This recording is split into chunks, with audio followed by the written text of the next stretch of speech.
ஸ்ரீ குருப்பியோ நமஹ. பெரிவாச்சரணம். ஹரஹர சங்கர, ஜெய ஜெய சங்கர. நமஸ்காரத்துக்குரியவராக இருக்கக்கூடிய குரு சிருஷ்டிகர்த்தாவான பிரம்மாவையும்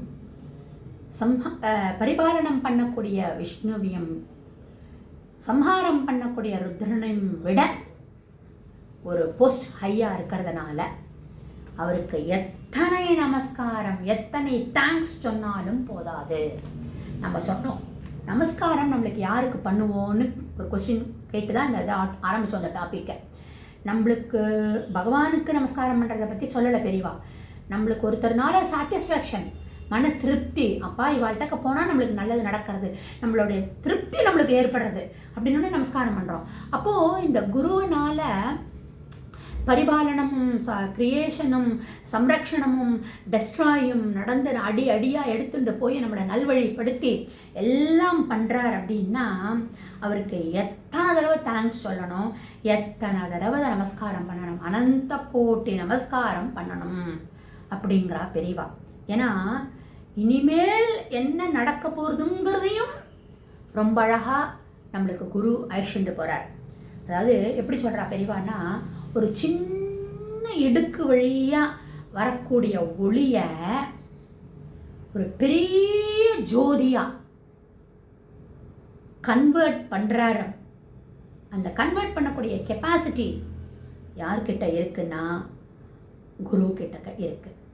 அந்த ஆத்ம ஒளியை பிரகாசிக்க பண்ணக்கூடிய திறமை குரு கிட்ட இருக்கு. அப்போது எப்பெல்லாம் டைம் கிடைக்கிறதோ அப்பெல்லாம் நம்ம குருவை நினச்சிண்டு, அவரும் சிஷ்யர்களாக நம்மளை நினச்சிண்டு நமக்காகவே பண்ணுறார் அப்படின்னா அனந்த கோட்டி நமஸ்காரம் குருவுக்கு. இந்த ஜென்மாவில் இல்லை, எத்தனை ஜென்மா எடுத்தாலும் அவரும் நம்மளுடைய குருவும் நம்மளோட கூட வருவார். நாமளும் நம்மளுடைய ஜென்மாந்திர பாவங்களை எல்லாம் குரு மூலயமா நம்மளால் கழிக்க முடியறது அப்படின்னு சொல்கிறான். அதனால தான் குருர் பிரம்மா குருர் விஷ்ணு குருர் தேவோ மகேஸ்வரா குரு சாட்சாத் பரபிரம்மா தஸ்மை ஸ்ரீ குரவே நமக அப்படிங்கிற. அதுவும் இல்லாமல் இந்த சிருஷ்டிகர்த்தாவான பிரம்மாவும் சம்ரக்ஷணம் பண்ணக்கூடிய விஷ்ணுவும் பரிபாலனம் பண்ணக்கூடிய விஷ்ணுவும் சம்ஹாரம் பண்ணக்கூடிய ருத்ரனும் எல்லாம் நம்ம கர்ம பேலன்ஸ் ஷீட்டை பார்த்து தான் பண்ணுவான். நம்ம கர்மாவனுடைய பலன்களை பார்த்துட்டு தான் சிருஷ்டிகர்த்தா பண்ண போகிறார்.